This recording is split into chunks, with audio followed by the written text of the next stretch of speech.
instruction and be wise, and do not be ashamed.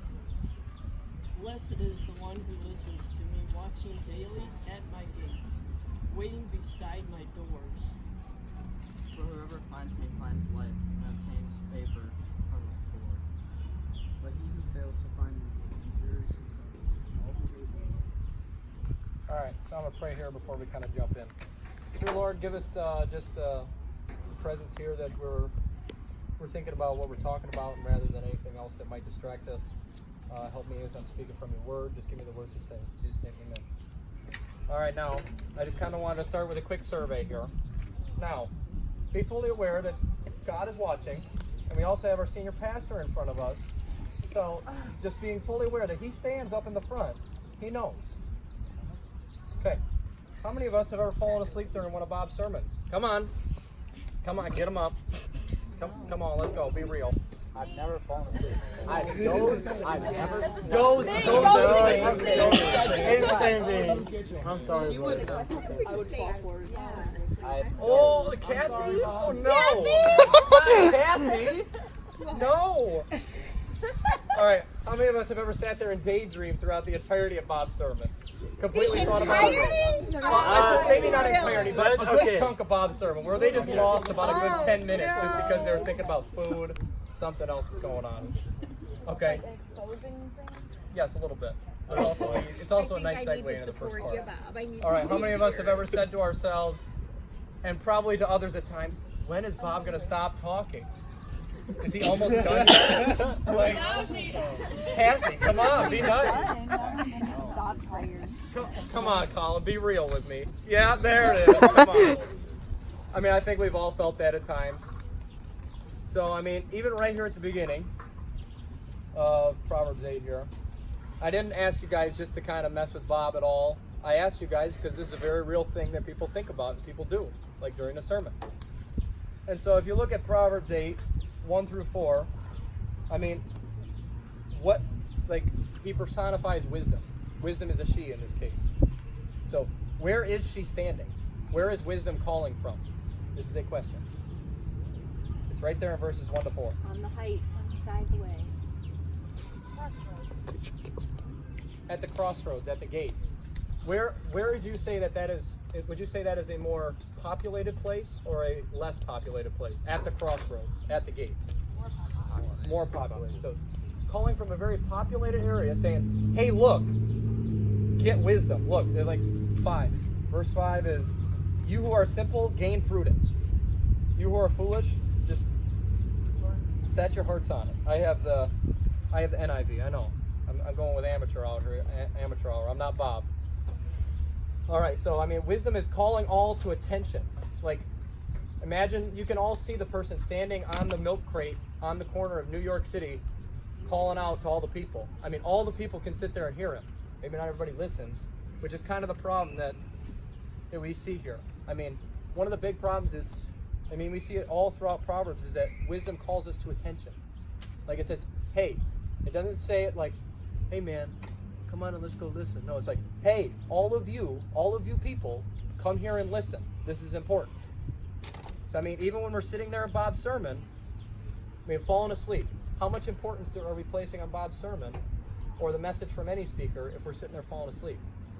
I mean, how many of us have sat there and wanted to go to the bathroom and waited for about 5 minutes and says, okay, I have to go to the bathroom and get up? I mean, it seems like a very simple thing, but why don't we just go to the bathroom before? No, we didn't have to go then. Come on. We're big kids. We know how to do that. I mean, how many of us have ever gotten up to go get a drink of water? Come on, be honest with me. A raise a hand thing? Oh. Yes, there's a raising a hand thing. Come on, be honest with me. So, I mean, even something as simple as that is a distraction. Just a simple little thing, just taking us away from the wisdom that God is bringing to us through Pastor Bob and other speakers. I mean, so what I would call you guys to do is say, hey, look, even says in verses 10 and 11, where is it in here? Choose my instruction instead of silver, knowledge rather than choice gold. So, I mean, I would argue that bar yourself from distractions. If you know that person sitting next to you who's sitting there doofing around on their phone is going to be a distraction to you, don't sit by that person. We need to go into the sermon, into Sunday morning church, into all all the little activities, even before we get to church, saying, God is going to impart wisdom to me today. God is going to give me wisdom today if I pay attention and listen. Like it's very clear here. It says like more, I think it says it 3 times in this chapter. In this chapter alone. Throughout all the Proverbs, I mean, we've heard it almost 4 or 5 weeks now. 5 weeks? No, 6 weeks. Oh, geez. I've been going through this forever. So, I mean, 6 weeks we've heard it in a number of different chapters that it's more valuable than gold and silver. So, I mean, why don't we just place more value on, like, sitting there during the message, turning our phone off, and that's why, like, even Sunday morning, I told most of the college people, and I'm going to tell you to the high school people too, bring a paper Bible to the camping trip. Don't plan on just using your phone. Your phone's going to run out of battery, unless you have a charger like me, but oh well.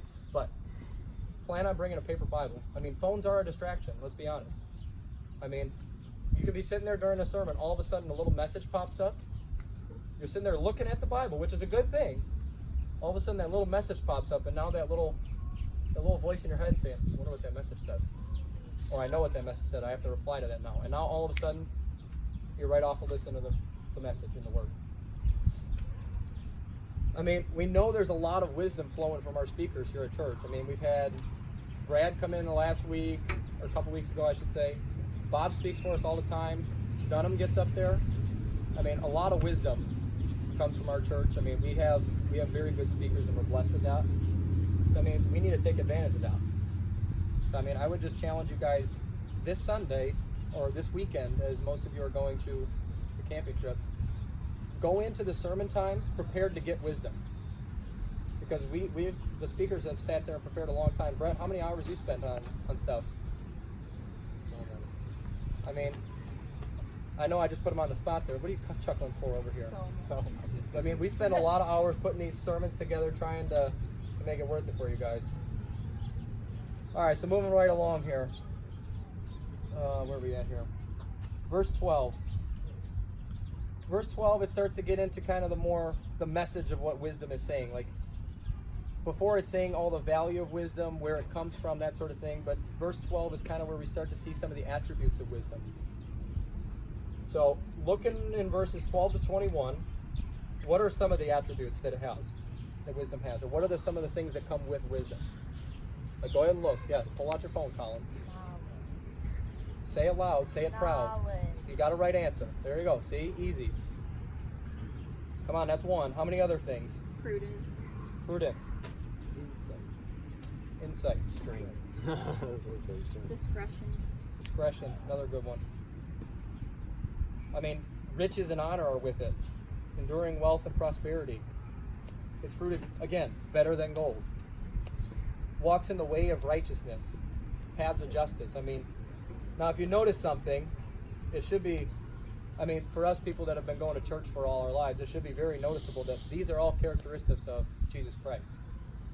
I mean, when he walked, was he prideful and arrogant? Having evil behavior and perverse speech? Yes, thank you. Very nice. I gave you a nice softball children's ministry answer. No! He wasn't like that, obviously. So, I mean, even going through the whole thing, you can see that Jesus Christ exemplifies wisdom. And now, like, going to the next part here, I'll come back to it in just a second. You can see, like, wisdom was there at the foundation of the world. Daniel actually talked about it back in Proverbs 3. I don't know if I think most of you, or some of you at least, were there from that. He argued that wisdom was there and is woven into the very fabric of creation. Like, God designed the world with wisdom. And so if Jesus Christ exemplifies wisdom and did it perfectly, because he is the wisest person to ever walk this earth. So, I mean, what he's doing, he's calling us to say, hey, look, follow my counsel. He has sound judgment. He has insight. He has power. He loves those who love him. And those who seek him find him. So when you're seeking after wisdom, you're seeking after Jesus Christ. Like, if you're not seeking Jesus Christ, you're not seeking wisdom. You can't be sitting there at home saying, you know, I'm going to seek wisdom today, or go into church saying, I'm going to seek wisdom today, and not be seeking after Jesus Christ. If you don't have a relationship with him, the whole message, everything that Bob talks about apart from Jesus Christ is worthless to you. Any sort of attitude change, like behavioral change, it's worthless. I mean, we could all have perfect morals. I mean, there's people at school that we all go to school. We all know people with good morals, right? Doesn't mean they're saved. Doesn't mean they're going to heaven. All right, next page here. I mean, it even goes so far to tell us different ways to dwell with him. Stop turning the page. Oh, where am I in here? Let's see. I mean, dwell together with prudence. So if you're not, and prudence, for those of you, I know I had to look it up. Prudence is kind of like a good synonym will be discipline. If you're not disciplined, if you're not daily seeking after God, you won't find him. Like, you can't just expect to go out once a month and say, no, I'll go find God today, but after that it doesn't mean anything. I mean, it's not going to stick. It's not going to carry any weight, just seeking after him just that one time. Like, it's not just a one-time deal. Brad said it on Sunday night, and you're going to hear this all weekend long for those of you at the camping trip, that your life is not your own anymore. Like, if Jesus Christ is now your Savior, your life is done. Like, your dreams, anything you wanted to do, anything you planned on doing, all of your wants and desires, they're all gone. Like, you can't have them anymore. You can have wants and desires, but you can't expect God to give all those things to you. The only want and desire that he will give to you is following after Jesus Christ. Because ultimately you have to submit to his plan. Any of your like selfish desires and wants, like, I would love to have $1 million job right now. I would love to be able to live in the big giant house, have a wife, 2.3 kids, dog, all the other stuff. But that's not God's plan for me right now. I have to follow his calling.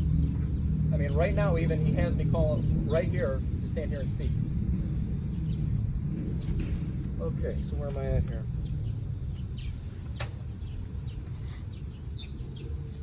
Okay. So I mean, as we kind of start to wrap it up here, flip the page here. I mean, it even said, I kind of mentioned it a little bit earlier, that wisdom was there in the very foundation of the world. It gives you literally every single description: mountains, the heights, the depths, the sky, the ocean, all that stuff. He was there during all of it. So Jesus was there during all of it. And that's kind of how that's one of the ways in which we see that.